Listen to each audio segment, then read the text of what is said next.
Bonjour et bienvenue dans cette nouvelle vidéo. Je suis Cécile Mahé du blog La Sorcière et le Médecin. Je vous emmène à la rencontre d'une plante qui sert à plein de choses. Donc à faire des boissons alcoolisées, du textile, aussi bien que des médicaments. Et donc cette plante, c'est l'agave, donc une plante qui est originaire notamment du Mexique, mais pas seulement, parce que c'est une famille qui compte quand même 200 espèces. Et donc vous pouvez la voir derrière moi. Donc c'est celle-ci. Alors elle fait une bonne taille, je vais me mettre à côté, vous allez voir. Voilà, hein. Donc elle fait quand même une taille respectable.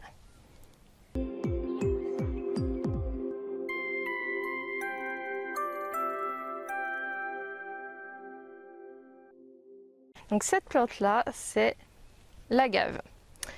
Une agave, puisqu'en fait c'est une grande famille qui compte quand même à peu près 200 espèces et donc qui ont chacune leur utilité, leur particularité. Alors si je vous dis tequila, forcément ça vous fait penser à cet alcool qui nous vient du Mexique et qui est produit justement à partir de l'agave. Donc pas forcément celle-ci, hein, c'est pas du tout la même espèce, mais on coupe les feuilles comme ça des agaves quand elles ont atteint une certaine maturité, alors c'est au bout de 10 ans, et on récupère le cœur qu'on appelle la pina. Alors c'est pas la pina colada, hein, on va arrêter de parler d'alcool, mais c'est la pina, l'ananas en fait en espagnol, et parce que ça a une forme comme l'ananas, et c'est cette partie-là qui est récupérée, qui peut peser jusqu'à 25 kg quand même, qui est ensuite coupée, bouillie, pressée, et dont on va extraire en fait un jus sucré qui sert aussi pour faire le sirop d'agave, hein, qui a été popularisé un petit peu plus qu'il n'aurait dû. On a dit beaucoup de choses à son sujet, on en a vanté les mérites, comme quoi il était bon pour les diabétiques, que c'était un sucre qui n'était pas sucré ou moins sucré que le sucre blanc. Bon, en réalité, on s'est rendu finalement compte que c'est pas tout à fait le cas et que ce serait pas non plus la panacée. Donc si je reviens à ma tequila, donc c'est ce jus-là qui ensuite est mis à fermenter et qui est après distillé dans une dernière étape qui va produire la tequila.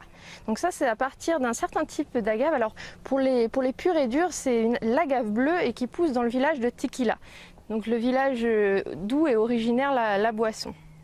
Il y a d'autres types d'agaves qui, elles, servent à fabriquer le sisal. Donc le sisal qui sert à faire des cordages, etc.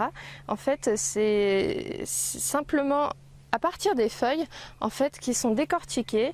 On récupère les fibres qui sont lavées, séchées au soleil et qui servent ensuite à tisser ces textiles-là, notamment en Afrique, puisque l'agave en fait s'est répandue un petit peu partout depuis sa zone d'origine qui est plutôt l'Amérique du Sud et le Mexique. Qu'est-ce qu'elle a d'autre comme propriété? Eh bien, des propriétés médicinales. Donc, alors, là aussi, celle qui a été la plus étudiée, c'est l'agave americana, donc une variété bien particulière. Donc, notamment, on a mis en évidence que dans l'extrait des feuilles, en fait, on avait une substance qui permettait de synthétiser la cortisone. On a aussi mis en évidence un certain nombre de propriétés assez proches de l'aloe, avec laquelle elle est souvent confondue.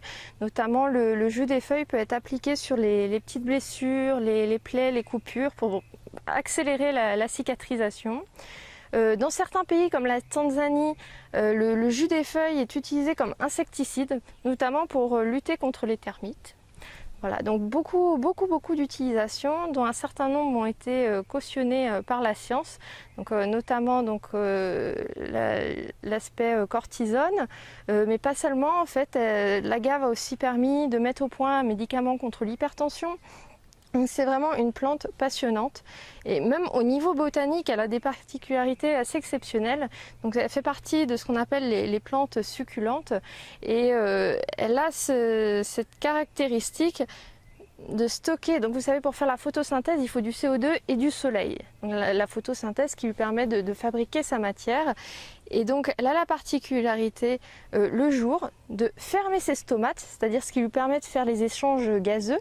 Donc elle ne peut pas récupérer de CO2, mais là où elle est maligne, c'est qu'en fait elle le stocke la nuit.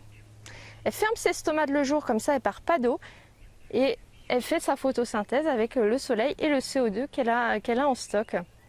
Donc voilà comment en fait cette plante-là peut survivre dans des milieux très arides comme des déserts mexicains.